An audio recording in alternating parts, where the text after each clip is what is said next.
Man ớt man đấy lặt đây ớt con đây với ông tham gia tình liềm mà đào nó phù ông có bật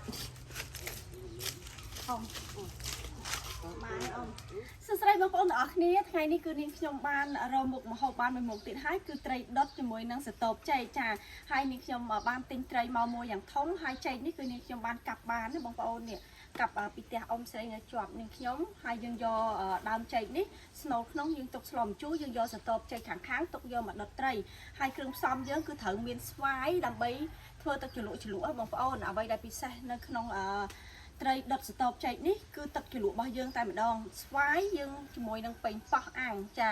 ហើយយើងមានគ្រឿងផ្សំដូចជាគល់ក្រៃម្ដីលក្រូចដើម្បីញាត់ជាមួយនឹងមាត់ត្រីរបស់យើងអញ្ចឹងចាំតាមដានជាមួយនឹងខ្ញុំទាំងអស់គ្នាពីវិធីដុតត្រីជាមួយសតបចែកហើយនឹងទឹកត្រីស្វាយប៉េងប៉ោះដុតចាឥឡូវនេះយើងងាកមកសម្អាតត្រីសិនខ្ញុំច្របាច់ជាមួយនឹងអំបិល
យើងបកសតបចេក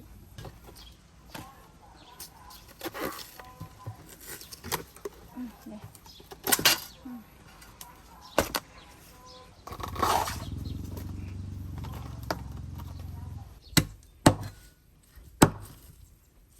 ឥឡូវយើងចាប់ដើមរៀបគ្រឿងញាត់ចូលក្នុងមាត់ត្រី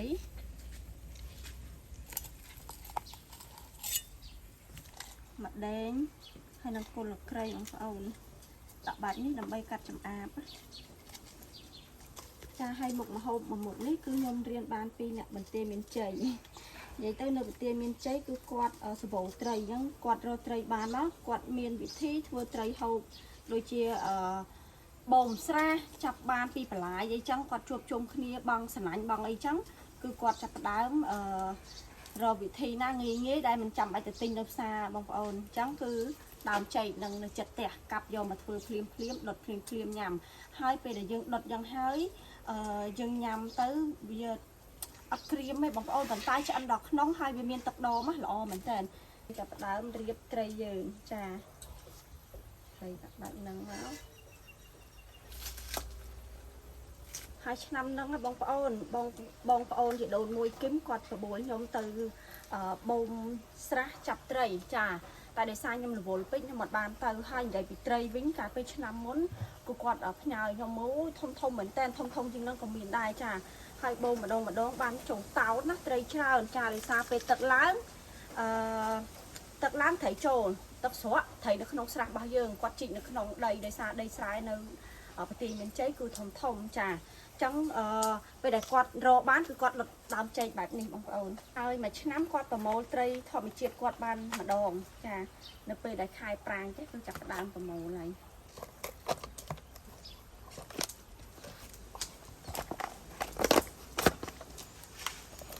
អូខេ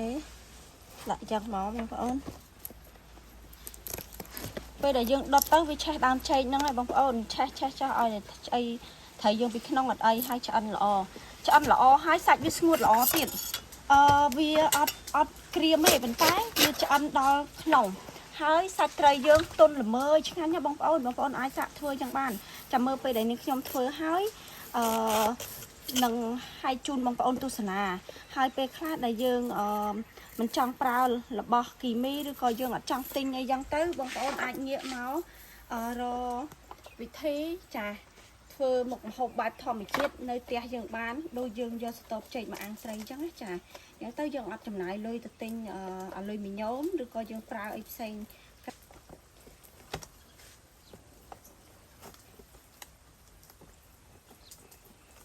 អូខេនេះត្រីយើងនៅក្នុងហ្នឹងបងប្អូនពេលដែលយើងរុំវាបែបនេះហើយគឺយើងយកវាទៅអាំងចាយើងបងប្អូននៅតាមតំបន់ណាដូចជាប្រទេសមានជ័យអីគាត់ដុតនឹងច្បើងឬក៏អំពួកអស់ចាដោយសារយើងអត់មានចក្រានទេនៅព្រៃឬក៏នៅកន្លែងដែលយើងបូមត្រីណាគឺយើងអាចដុតយ៉ាងបានដូចគ្នាយើងដាក់អំពួកវាដុតពីលើមកឬក៏យើងមានអស់មកយើងកាច់មកដុតវាកប់វាចាតែយើងនៅផ្ទះមានចក្រានយើងកាត់ខ្ជូងអាំងយកហ្មងអាំងហើយឲ្យវានឹងឆ្អិនដល់ក្នុងវាឆេះពីក្រៅមែនតែវាឆ្អិនដល់ក្នុងអូខេឥឡូវនេះចាំតែតាមដានជាមួយនេះខ្ញុំហ្មងបងប្អូនមើលចាក់ស្អាយចា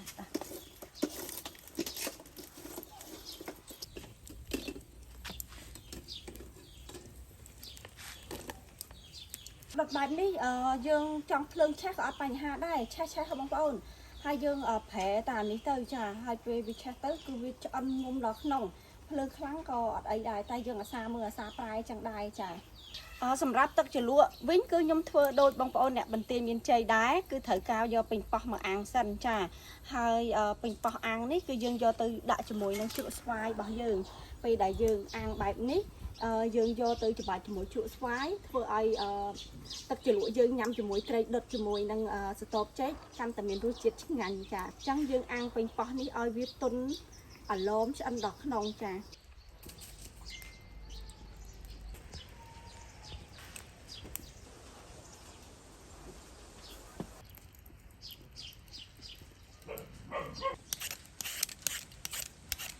បពីយើងទុកត្រីអាំងហើយពេញប៉ោះអាំង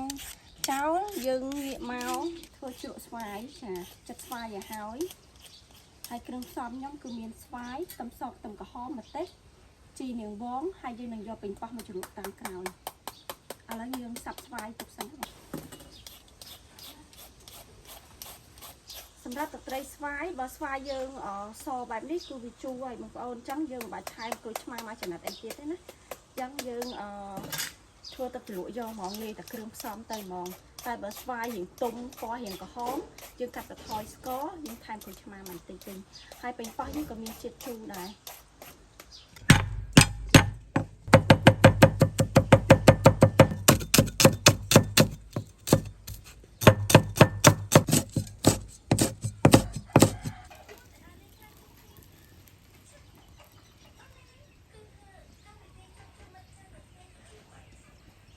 có dương chất tuôn đó không đỏ ấy mẹ bên bắc với dương thở giò tôm khăn bảy lý dùng thử lời nít bên bắc dương ai lược giò màu bàn hái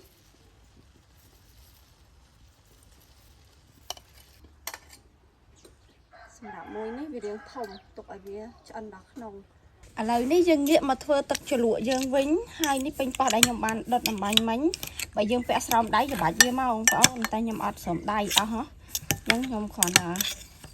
cao cao với trên chị đom đống trên bài nâng máu nơi bình bắc đom đom tí tí ở tay nhà ha đá dân nhầm đòi bình bắc đom đống có ngày đại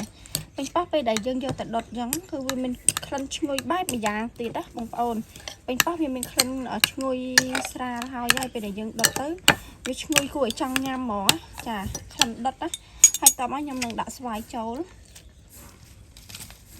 xoay ní hiện đã tay thằng ó đặt châu thằng ó chà một tê bằng ồn trong khai một bàn đáy bảo bằng ồn cho chật hạt khăn chà và mà tiếp mình đã bị chén có xó chật môi spray á ông toàn là đã trang khai pin pho dương hiện của em hay sầm rạp tập tray vĩnh cứ nhầm đặt pram sập ria hay dương mưa tờ tam đằng đai bằng ôn master chấm dương time cái tuổi tiện chà bò nó hai chị trồng trái cây đại dương chụp bò trắng nhưng đã chim gọn hào máu ở vị nguy chà bây giờ miền chỉ là tấm dân khai một chút tiết trà han vành về nhặt trồn xâm ra một mà hồng một ní tất cho lụa mà một ní cứ ngành nhầm thọt nhắm cho môi bông ôn nơi hàng xài kinh nơi tiền mình cháy bông ôn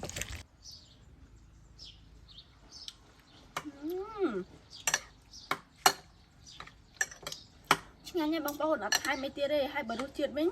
chu phải prai là móm hay chui bình bọt đột trà bạch hai mấy tia đây trà vừa phần đăng cứ là mò hay xoay ní cứ nhung đã xoay muối hay bông ôn khác quạt thưa xoay tôm nhắc quạt thêm của chma mà chẳng nập trà tại bởi nhóm ở hai mấy để xa bình bọt dân bên chiết chu phải hay xoay dân xoay chay chuối ok lời ní dân nghĩa tầm mưa tây dân bên bông ôn trà phải nè hay cái này bông ôn ta dân từ xẻ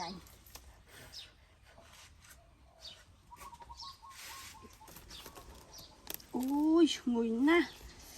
ngồi tầng sẽ tộp chạy năng tiết bằng pháo này ăn trà ăn wow wow khởi nhẹ bằng pháo thả cho ăn sạch tuần là lời ní tây dương bán cho ăn lỏ dương ai vô mình nhâm cho mỗi bài ban hai nè mơ sạch thầy dương wow khởi nói bằng pháo dương đợt bài này khơi sạch việc khơi tuần hai củi trong nhâm mỏ vì là mơ vì ắt ngột tê chả đọc về trắng tới dương nhằm tới về miền tật đỏ wow lại đi cho rôm phội cho những nhóm giờ bị đồng anh sống bài bạc thì chôn sạch miền là so mình nè như số cao về với cái đài của bằng ông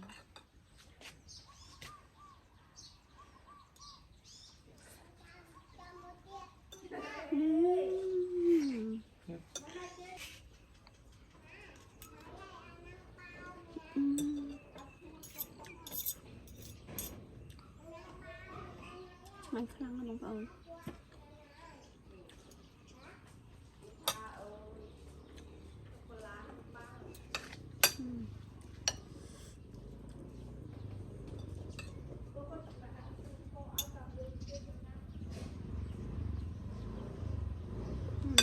បងប្អូនអាចធ្វើញ៉ាំនៅផ្ទះបានឬក៏មានកម្មវិធីធ្វើញ៉ាំចឹងញ៉ាំក៏បានដែរជាពិសេសពេលដែលយើងដើរ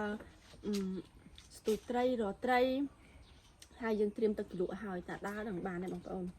ចាឲ្យធ្វើវិធីបែបនេះឆ្ងាញ់ចានិយាយពីសាច់ត្រីវិញទន់ល្មើយមានទឹកដមហ្មងបងប្អូនខុសពីត្រីយើងអាំងធម្មតាដែលអត់ដាក់ស្តុបចេកពេលដែលយើងអាំងធម្មតាទៅវាស្ងួតក្រៀមណាចាដល់ពេលអញ្ចឹងទៅយើងរៀងស្អិតដល់ពេលយើងអាំងដាក់ស្តុបចេកទេធ្វើឲ្យសាច់ត្រីយើងវាឆ្អិនហើយវាមានទឹកដមទៀតចាដល់ពេលមានទឹកដមអញ្ចឹងយើងញ៉ាំទៅអត់ស្អិតកអត់ល្មូតកឯងសមនឹងទឹកត្រីស្វាយយើងជាមួយពេលប៉ោះដុតទៀតឆ្ងាញ់